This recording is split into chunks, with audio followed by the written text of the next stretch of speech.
Alright, so I'm just home from work and it is disgustingly hot.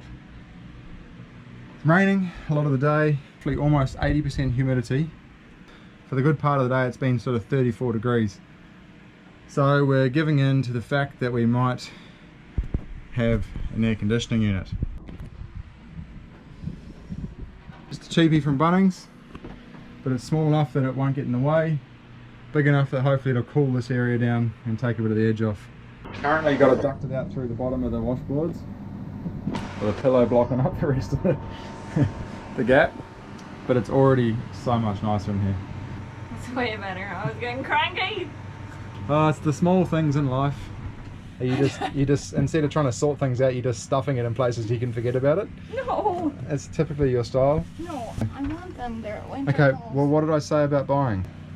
Vacuum bags, and that's my intention. Okay, I'm just getting well rid of putting them in there for now. No, because you've had them in that box for 2 months, 3 months. Yeah, I'm getting rid of the box. Yeah, into a bag and stuffing it somewhere else. Go and buy vacuum bags and do it once. I know you're right. Jesus. What have we been living on the boat for? 3 months?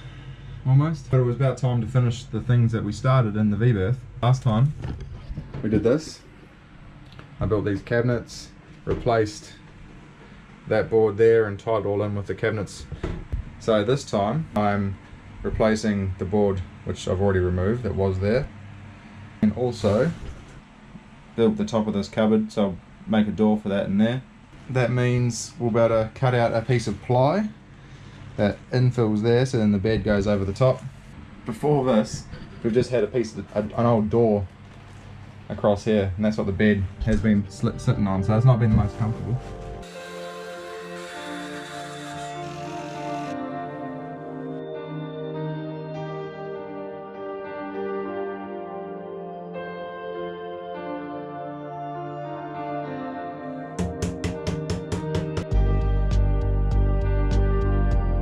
I'm just going to clean all this up and redo this one as well.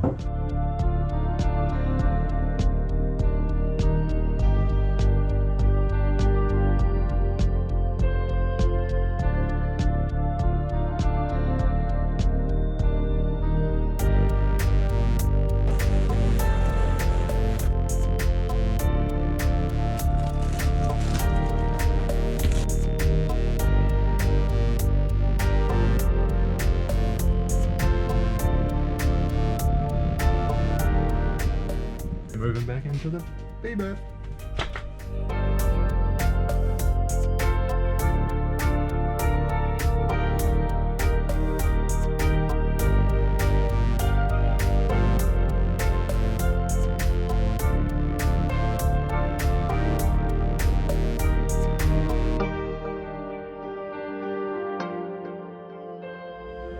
It's draining, cool.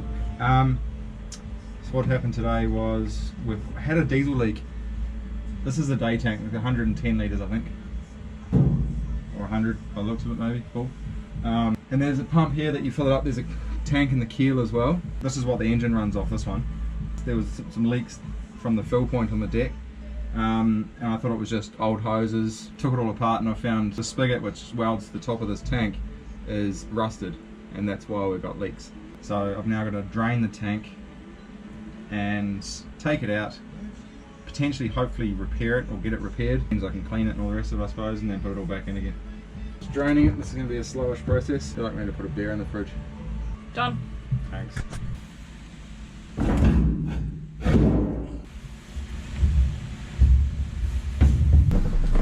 I'm just trying not to smear dirty diesel everywhere. So what it is this is the fill point, and the deck, where it fills through the deck, you can see I've removed it there. Yep.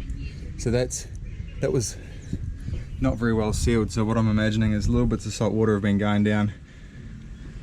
I'm amazed not into the tank, maybe, but if you look around the side there, you see there's a hole there, so it started to rust out around there, and that's our fill point. So every time you fill up the tank, it pisses diesel everywhere. No wonder it stinks. So it's 4 days later, I've had the tank fixed. It's back in. I'm just connecting up the fill point at the top, and then I can replace some of this old piping. diesel fix has been completed. Yeah. And now we're on to filtering our water. And also while we're doing it, I'm gonna redo all the pipe work as well. Interesting to see actually how many hose clamps and joiners I have left over when I've finished running all the pipes. Garden hose and all sorts. Like there was just a little piece, join, little piece, join, just where it could be just one piece. So currently this pump, the water pump, just sits on top of our diesel tank, like that, which I don't like. So what I'm going to do is I'm going to make a bracket, allows the pump to be mounted and sitting down here.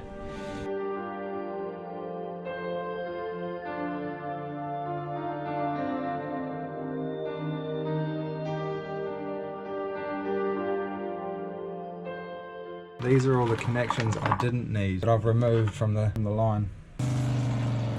That looks so much better. The only issue is I've now bolted the pump to the side of the structure and you can hear it, which is annoying. I've got to buy some proper rubber feet for it. Well done. Some anti-vibration feet. You've done a really good job this weekend. Do you feel accomplished? It's funny because I'm doing all these jobs and you can't see them.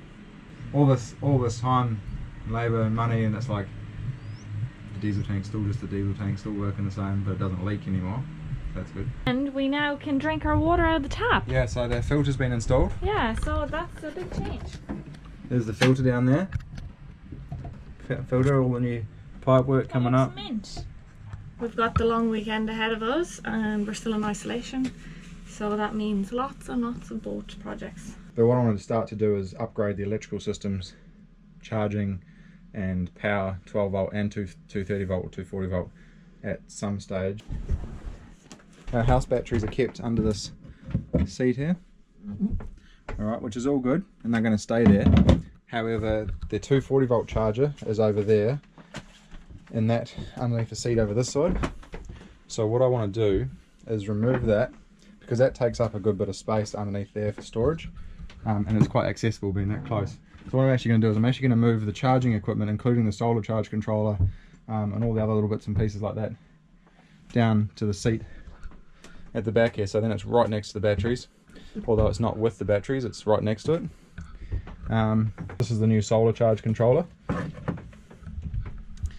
Alright, so there's that to put in, and 500 amp shunt for the 12 volt, so that there will then help to talk to the battery monitor, which will sit up here, and then we can actually tell what our batteries are doing. So there's about 1,500 bucks worth of batteries currently there, and they're quite good batteries, so we're going to try and keep them good.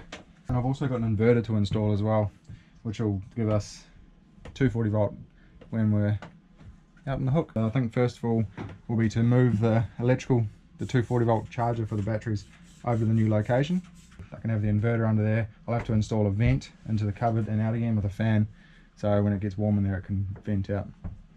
A big chunk of me wanting to do this, not just so I can put in the new charging system and stuff, but there's cables and stuff that go everywhere in this boat. And for example, that comes directly off the battery, no fuses, no nothing, it goes all over the place. So I don't know what it does, where it goes, but it's just literally just bolted straight onto a bus that goes straight onto the batteries. No fuses, no nothing. And I flick off the main switch around here, most of the things still keep running. So that's a bit scary. Some things start to flicker, like they're getting half volted, etc. I personally don't like having chargers and stuff sitting over here with cables running everywhere. Better off putting them in the back corner. Batteries, everything's right there. Electrical panel. We're gonna have a distribution board up the top there. But most of that stuff that's under there now doesn't actually work. It really is a fire waiting to happen. Random tails, random connectors. I didn't think there was that much electrical stuff on this boat. I think I need a screwdriver, please. A little flathead. Batteries are back in, things are up and running again. We've got lights, power. But randomly, I went to hook it up and half all the stuff over that side wasn't actually working. So this blue cable here, I thought that was purely for the starter motor on the engine.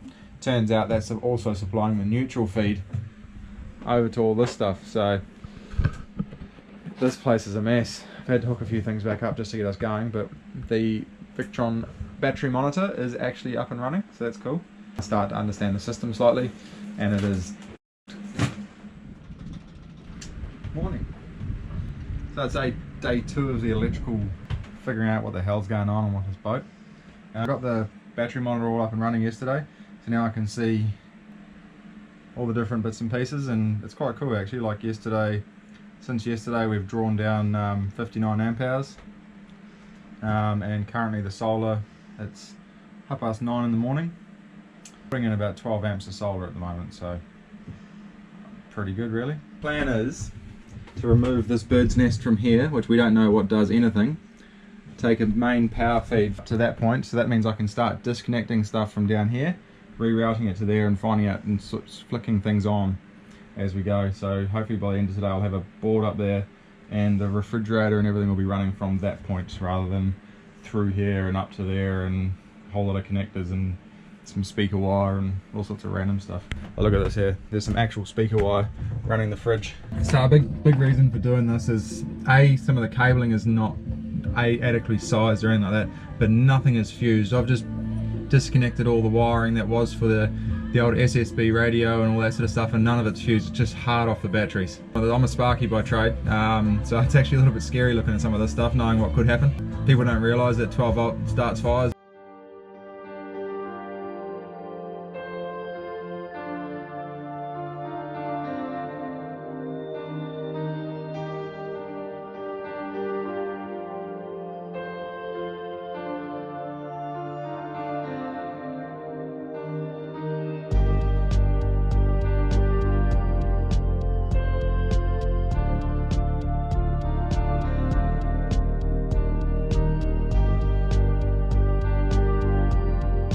You've had such a productive weekend. My mind is a lot clearer than what it was when it started with the electrical side of things.